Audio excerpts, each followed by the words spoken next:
Hello everyone, Juicebags here, and welcome back to my Big Reactor Spotlight. This is part 2 for Minecraft Tekkit for 1.6.4.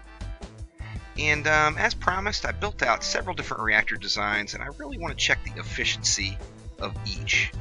Now, you get pretty wild results on the fuel consumption, so it's really debatable, and depending on how wealthy your server is and exactly how much yellorium you have built up, exactly what you want to do as far as your particular build. But if we notice, my very first reactor and the one I built last episode have gotten considerably taller. The reason being is I noticed they were producing minimal amounts of heat, and I thought I could push that a little bit by adding a few rows to the top. This 7x7 is now, what, 1, 2, 3, 4. This is 9 blocks high. The one I built last episode is now 10 blocks high. That includes the base, of course. So this first reactor, we've got it sitting right at about 1,000 Celsius. It's producing about 2100 RF per tick now. You see it's got a nice low fuel consumption. It bounces between like 0.05 and I think I've seen it go as high as like 0.6 or 0.7 MBs per tick, and you see it even drop down to 0, or there's a 0.9. So it's got spikes, but the fuel usage is really highly varied. Now if we jump on over to this next one, at 1,000 degrees Celsius, we've still got a little bit more heat we can produce. So I put one more row of fuel rods on top, did the exact same build with the four fuel rods inside, and we've got this guy bumped up, so it's producing almost 2400 RF per tick. Now remember that as it sits right this second, that's producing about 237 MJs per tick, which, holy crap, I mean, that's a ridiculous amount of power. We see the fuel usage on this one is slightly higher than the first one we looked at, but it also dips down really low and peaks really high at 2300 RF per tick. So I figured, what the hell, let's go ahead and build it out a little bit further. I made this 9x9. This bad boy has got 9 fuel rods in it. I made it high at first, and I had to lower it down, and the reason being is this, with the 9 fuel rods, it produces quite a bit of heat. There's no doubt about that. However, we've got it bumped up to 3,300, almost 3,400 RF per tick, 336 MJs per tick right now as it pumps. Now it's running at about 1,600 degrees, which is a little on the high side, and that's why it has some big spikes in fuel usage. It'll go as high as 2.0, which is a little excessive. And once again, if your server is wealthy and you have plenty of materials built up, shouldn't be an issue. However, if you drop it down 1 block on the fuel rods and go 1 tile lower, so this one's only 7 tall including the base, it's got the 9 fuel rods inside, it's producing right around 3,000 RF per tick, or 300 MJs per tick, and it's using considerably less power. It does have big spikes. As you saw when I first opened it, it was at 3.0 or something ridiculous. It's running at about 1,470 degrees Celsius, and you see it's leveling out just a little bit. There's spikes again. 3,000 RF per tick. Now, this particular reactor is using about twice as much fuel as this guy is. Sometimes even more than that. Oh, and now it wants to spike up on me. Oh, there we go. It's dropping back down. Yet it's not getting twice as much power out of it. This one at the 200 or 2300 RF per tick, it's producing pretty nicely for the fuel that is being used. Damn slimes. Alright, now I went on. I figured I'd go a little bit bigger even and try something else out. This one is an 11x11. Now you couldn't go very high at this one at all, or it just spiked the temperature gauge. This one has got 16 cores in it, as you see. However, just its short little stubbiness is producing about 3100 RF per tick, yet it's burning some fuel as well. It spikes up at about 3.0 and drops as low as about 0.1, 0.2. It's sucking a lot of fuel. Once again, more fuel rods. That's why it's doing it. So I decided, you know what, let's try something a little bit different. According to the Big Reactors website, the cooling on the reactors is dependent on the size of the reactor. So I figured I would expand it out, use the 9 fuel rods like we were over here, but give it an extra space in the wall.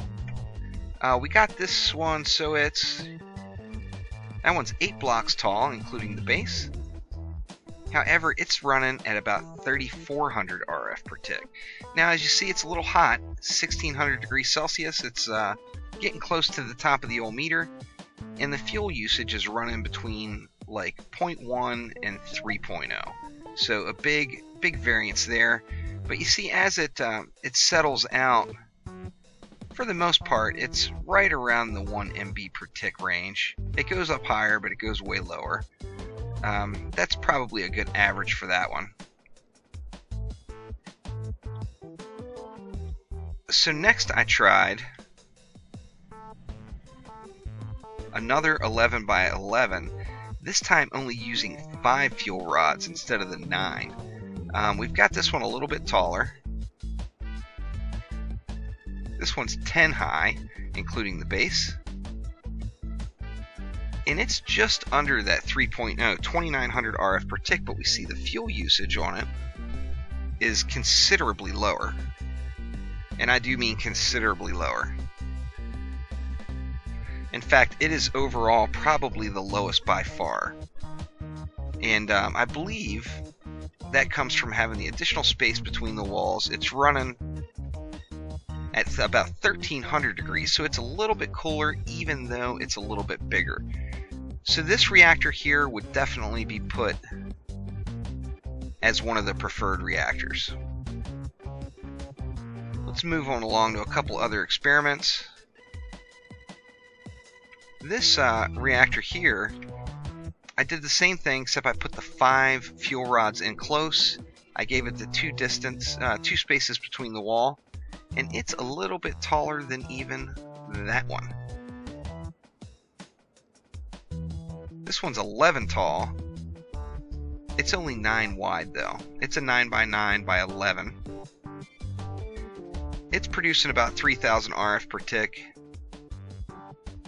Its usage runs between 0 and probably about 2.0, but it does have some spikes where it gets up there. 1471 degrees Celsius. I figured, what the heck, if it's all about the cooling, let's try one with a single reactor. This one's a 5 by 5. I made it really tall. It's 11 blocks high as well. Doesn't produce crap. 700 RF per tick. Now, it doesn't use hardly any fuel, but for the amount of energy you're getting out of it versus the fuel used, 1 core is definitely not the way to go. And lastly, I tried something completely different altogether, something a little more rectangular. This one is 15 wide, or 15 long, by 9 deep, and it's got 10 cores burning in it. Once again, I gave it the 2 spaces between the wall and the cores, and we got this bad boy only at about 2800 RF per tick. Even with 10 fuel rods going, it's running at 1363 degrees. Now, its fuel consumption is decent, but not spectacular. So, to make a long story short, first off, you're going to need 3 reactors. I said last episode you're only going to need 2. One to process the yellorium and a second to process the waste, the cyanide ingot waste that comes out.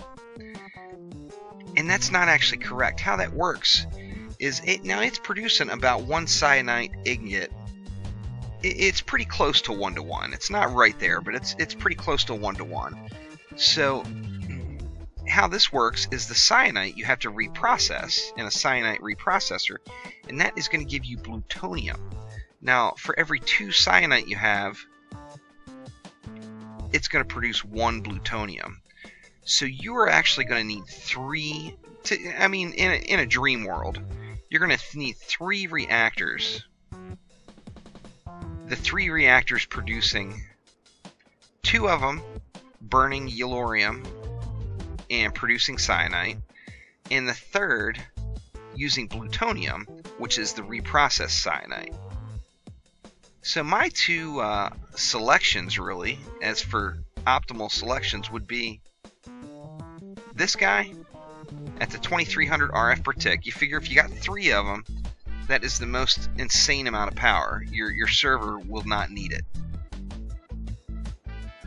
Or if you've got a little bit more resources to build it out, 3 of these guys, which is that's the 11 by 11 with only 5 cores in it, producing 2890 per tick. Now, this one would be a close second because its fuel consumption is pretty low, and it's putting out a little bit more juice at 3000 RF per tick. But if you figure if you had 3 of these going, that's 9000 RF per tick, which translates into about 900 MJs per tick, which is pretty darn excessive. I mean, ridiculous amount of fuel. More energy than you could possibly need. I don't even want to do the math and figure out how many machines that would run, but it's a pretty large number. So really, it's kind of up to you and your resources. I think for me and my uses, I'm going to end up producing 3 of these guys, which is crazy overkill. In fact, just the power output I'm using right here, just in one, is enough to power everything I currently have running, plus with plenty of leftover to go into storage.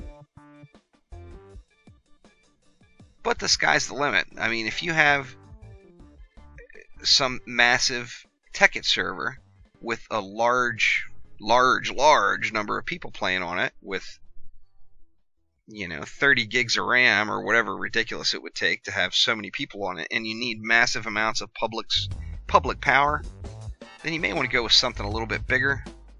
But for the majority of people, this guy right here would do the trick. So once again, that one is 7 wide by 10 high, including the base. So when you take out the base and the reactor control rods at the top, your fuel rods are 8 high. There's 4 of them. It's burning an acceptable amount of fuel. It's spiking again. It's really weird. It's like when you first open the interface, it's got to level out or something. Anyway, it's only running at 1165 degrees Celsius, so you have no worries at all with the heating or the overheating on this one. I'd probably say go for that one. That's a damn fine reactor right there. It does require some space, especially if you had 3 of them, but you're going to produce an absolute ungodly amount of power. Now, reading into what's coming in Big Reactors, there has been some updates to it, and there is going to be cooling portals where you can pump water in and out, and I believe that's going to increase the efficiency of them. Now, that version of Big Reactors is not yet in Minecraft Tekkit, which hopefully one day it will be. Currently it is not, but that's going to open up some more options and going to require some new reactor designs. Are you going to be able to pump the liquid ender? Can you only use water? I don't know what the answers to those are yet, and until my Big Reactor showcase is going to be strictly based off of Tekkit and what's available in Tekkit. So until Tekkit upgrades to the newer version of Big Reactors, we won't know what that's going to bring. But anyway, there's part 2 of my Big Reactor Spotlight. Sorry, this is kind of a long one, not your typical Spotlight, a little bit more excessive, and there's actually going to be a part 3. Part 3 is going to be when I have my reactors finalize what I want, and piping it all up and automating it with an ME network. But thank you for watching. Click that like button. Please subscribe to the channel. Leave your comments below if you have any ideas on the Tekkit version of Big Reactors. Thanks again.